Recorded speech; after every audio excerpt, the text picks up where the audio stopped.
The greatest danger in times of turbulence is not the turbulence itself, it's acting in yesterday's logic. This quote comes from Peter Drucker, and it perfectly captures the challenges that many established business owners are facing today with revenue growth, and it's something that has to change. There's a disturbing trend that's happening right now, and that is that companies who've been around for 10, 15, 20 years, even 30, 40 years are literally facing ceilings when it comes to revenue growth, and many are either plateauing or declining. But here's what's really fascinating. The companies that are breaking through are not just working harder, they have found the missing link in modern business growth. Hey, I'm Daryl Evans. Welcome to the Mindship Podcast, and today I want to share with you 3 revenue accelerators that are helping established companies who have found themselves stuck break through. What you're about to learn today is not theory. These are battle-tested strategies that we've used to help companies over the last 14 years in our digital marketing agency do well over $300 million in revenue, and I hope you get some value from them too. Let's deal with the uncomfortable right out of the gate, shall we? Traditional methods just don't work anymore, and they're declining. Days ago, before recording this episode, I had people knocking on my door to sell me solar. Now, I'm not saying it doesn't work in the long run, but I know that it's a numbers game. The problem is the numbers aren't working to your advantage because most of us are not answering the door. We've got Ring cameras on our front doorstep, and we are just not doing that today as consumers. So the challenge is that word of mouth, referrals, I see big companies still spending $500,000 on trade shows. And the reality is those traditional methods that got you here are not likely to get you to the next level. We need something to change. Let me share with you some real numbers that we're seeing. Customer acquisition costs through traditional methods have doubled over the last 3 years.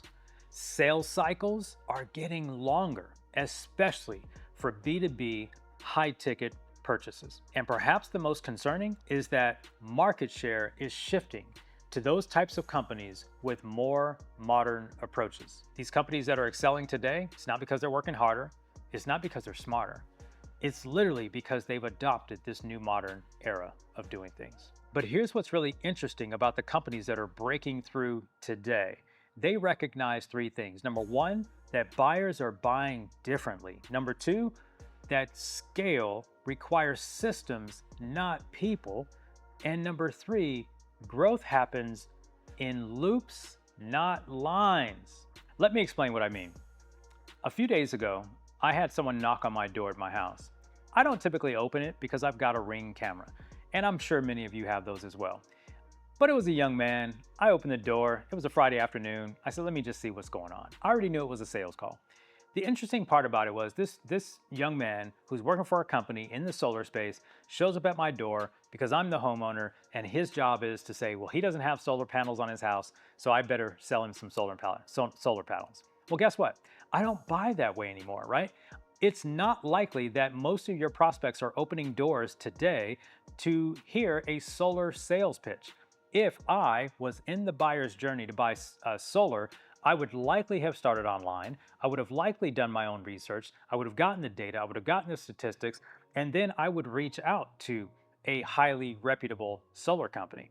I'm not saying that the model doesn't work at all. What I'm saying is that in today's revenue challenges that companies are having, they're still using old thinking, as Peter Drucker would say, on new problems. So what would we do differently today? Number 1, we would create a one-to-many model where we can then use what our company does, how we do it, our unique craft or gift to how we do what we do in our industry, in this case, solar, and we would look at how to leverage that in digital to meet customers where they are. Let me tell you a quick idea.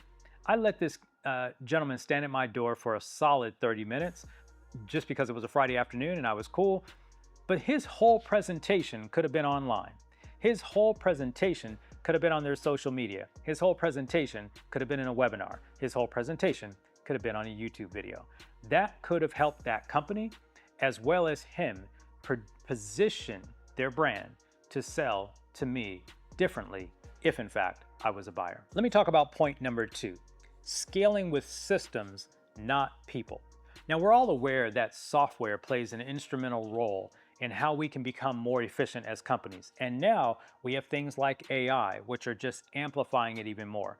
But the reality is, when many of us are stuck in our sales models, we're stuck in revenue growth, we're not actually looking at systems, we're looking at people. If we can just hire 2 more people, then we can take our sales to this level. If we get this many more staff members, we can improve our margins in this particular area or that area. And what I'm suggesting to you is that one of the benefits of my growth as an entrepreneur and working with so many of the companies that we work with that are small and mid-sized companies, very established companies, is that most of the time they have tight budgets. And so, because that is the genre of the place that I've spent most of my work in, we know how to implement systems that produce leverage and exponential results, not just the results of one additional person. And you might say, well, one person adds 160 hours of work to the process. Well, you're right, and that can be leveraged. The issue, though, is when we execute systems, software, and now AI, we can get exponential returns on those efforts. So the third thing that I want you to think about is this idea that growth doesn't happen in lines. Growth happens in loops. Let me explain that concept. See, in our agency, we have this concept called agility or agile, and it is a loop. When people come to us, we start first with data. That data helps us understand where you've been, what you've done, and sort of how you've gotten here. The next thing is we go into a period of analysis. That period of analysis, so if we start at the top of the loop, data's up here, analysis is here. This analysis process is us looking at where are the gaps in your current model against the model of the world today. Where are your gaps between where you are and where you want to be? We have to get clear in analyzing that data. And of course, today, AI is helping us very quickly get to the data that really matters. So we always like to say in our world, we only want to measure what matters so that we can make the decisions on what makes the most difference. Step 3 on the loop is now where we start entering in our strategic plan, right? So we start with data, we go through our analysis, and then we get to our strategic planning process. And again, it doesn't take months and months to come up with a strategic plan if you've got the right sales, revenue, and growth framework installed. And especially in our world, that's going to be around digital marketing and digital transformation.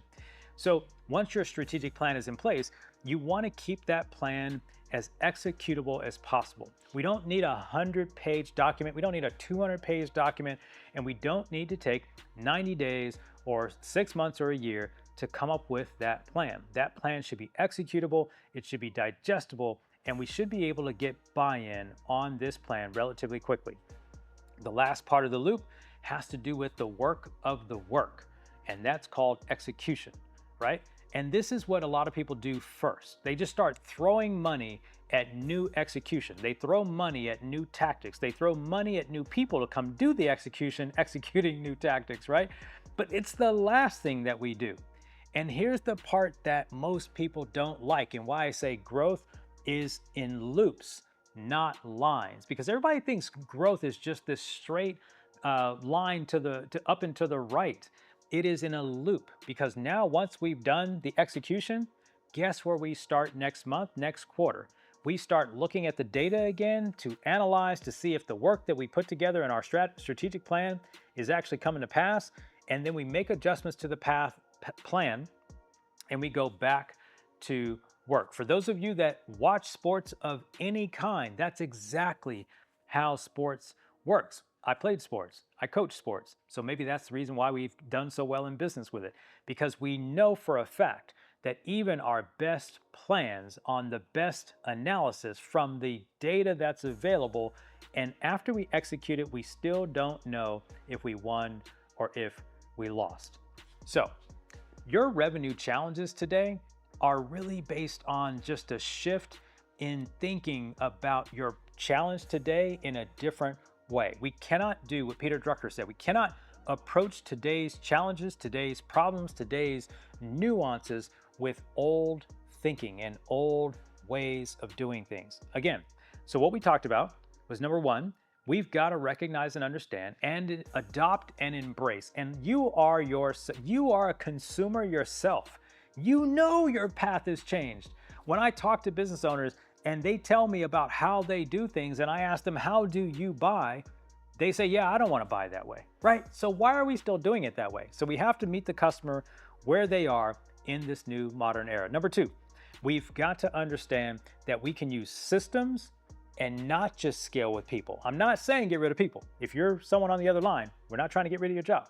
What we're saying is we must be more efficient and effective to, number one, capture that new revenue growth, but also be mindful that there are real good cost-saving options today using software systems and technology where people are implementing and ideating and using their skill for the creativity.